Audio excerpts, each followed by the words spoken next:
Morning everyone, John here with azWHOLEistic and the CBD studio and dispensary in Phoenix, Arizona with some exciting news. Now a lot of you that's watched some of our videos are aware that our main goal here is education. And the empirical data that's coming back directly from our clients to us is proving to be very valuable for the medical community.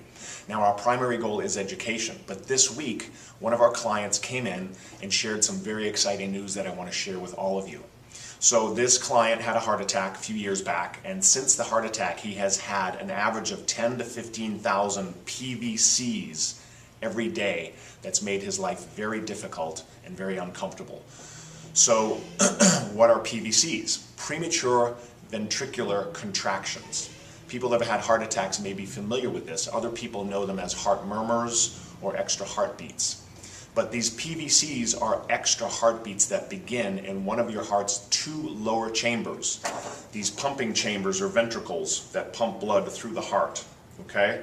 So what happens after some type of catastrophic event such as a heart attack is these extra beats disrupt the regular heart rhythm of your heart, which is typically a thump-thump, thump-thump, and sometimes causes you or the person to feel a fluttering or a skipped heartbeat where you can actually feel it in your chest.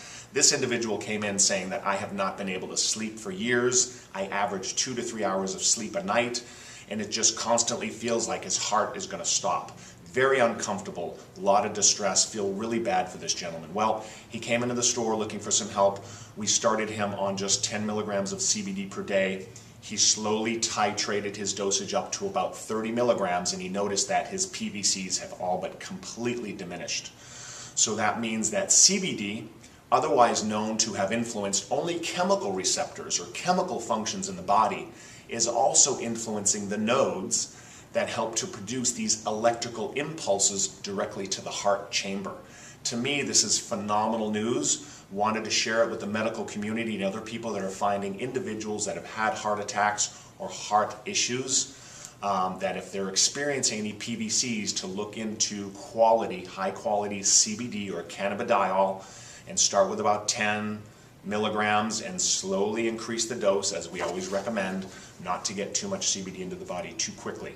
Okay, this is very significant in the growing field of endocannabinoid research.